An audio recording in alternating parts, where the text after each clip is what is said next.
بسم اللہ الرحمن الرحیم۔ قلعہ ابی کی فتح۔ قلعہ زبیر سے شکست کھانے کے بعد یہود حصن ابی میں قلعہ بند ہو گئے۔ مسلمانوں نے اس کا بھی محاصرہ کر لیا۔ اب کی بار دوشی زور جانباز یہودی ایک بعد دیگرے دعوت مبارزت دیتے ہوئے میدان میں اترے اور دونوں ہی مسلمان جانبازوں کے ہاتھوں مارے گئے۔ دوسرے یہودی کے قاتل سرخ پٹی والے مشہور جان فروش حضرت ابو دجانہ سماک بن خرشان سواری رضی اللہ عنہ تھے۔ وہ دوسرے یہودی کو قتل کر کے نہایت تیزی سے قلعے میں جا گھسے اور ان کے ساتھ ہی اسلامی لشکر بھی قلعے میں جا گھسے۔ قلعے کے اندر کچھ دیر تک تو زوردار جنگ ہوئی،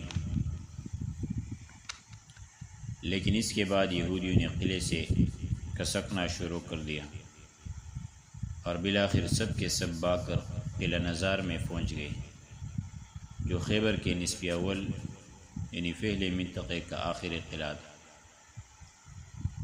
قلعہ نزار کی فتح۔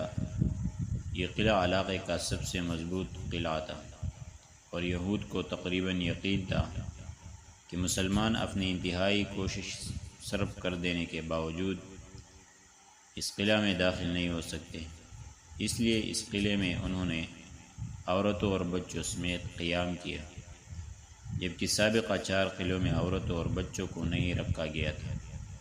مسلمانوں نے اس قلعے کا سختی سے محاصرہ کیا اور یہود پر سخت دباؤ ڈالا، لیکن قلعہ چونکہ ایک بلند اور محفوظ پہاڑی پر واقع تھا، اس لیے اس میں داخل ہونے کی کوئی صورت بند نہیں پڑ رہی۔ ادھر یہود قلعے سے باہر نکل کر مسلمانوں سے ٹکرانے کی جرات نہیں کر رہے تھے، البتہ تیر برسا کر اور پتھر پھینک کر سخت مقابلہ کر رہے تھے۔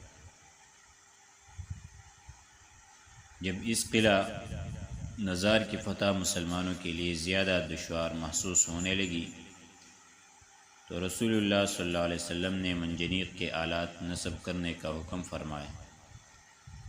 ایسا معلوم ہوتا ہے کہ مسلمانوں نے چنگ گولے پھینکے بھی، جس سے قلعے کی دیواروں میں شگاف پڑ گیا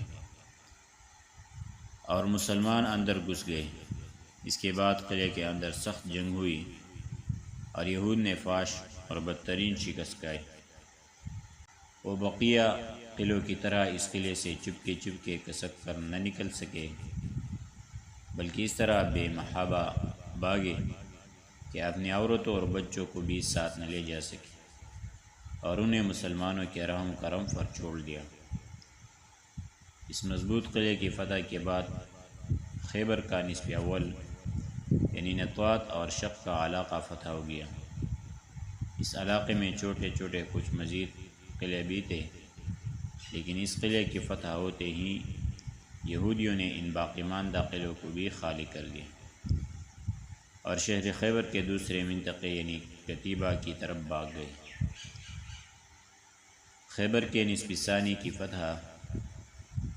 نطوات اور شق کا علاقہ فتح ہو چکا تو رسول اللہ صلی اللہ علیہ وسلم نے قتیبہ، عتیہ اور سلالم کے علاقے کا رخ کیا۔ سلالم بن نذیر کے ایک مشہور یہودی ابو الحقیق کا قلعہ تھا۔ ادھر نطوات اور شق کے علاقے سے شکست کھا کر بھاگنے والے سارے یہودی بھی یہی پہنچے تھے اور نہایت ٹھوس قلعہ بندی کر لی تھی۔ اہل مغازی کے درمیان اختلاف ہے کہ یہاں کے تینوں قلعوں میں سے کسی قلعے پر جنگ ہوئی یا نہیں۔ ابن اسحاق کے بیان میں یہ صراحت ہے کہ قلعہ قموس کو فتح کرنے کے لیے جنگ لڑی گئی، بلکہ اس کے سیاق سے یہ بھی معلوم ہوتا ہے کہ یہ قلعہ محض جنگ کے ذریعے فتح کیا گیا اور یہودیوں کی طرف سے خود سپردگی کے لیے یہاں کوئی بات چیت نہیں ہوئی، لیکن واقعی نے 2 ٹوک لفظوں میں صراحت کی ہے کہ اس علاقے کے تینوں قلعے بات چیت کے ذریعے مسلمانوں کے حوالے کیے گئے۔ ممکن ہے قلعہ قموس کی حوالگی کے لیے کسی قدر جنگ کے بعد گفت و شنید ہوئی، البتہ باقی دونوں قلعے کسی جنگ کے بغیر مسلمانوں کے حوالے کیے گئے۔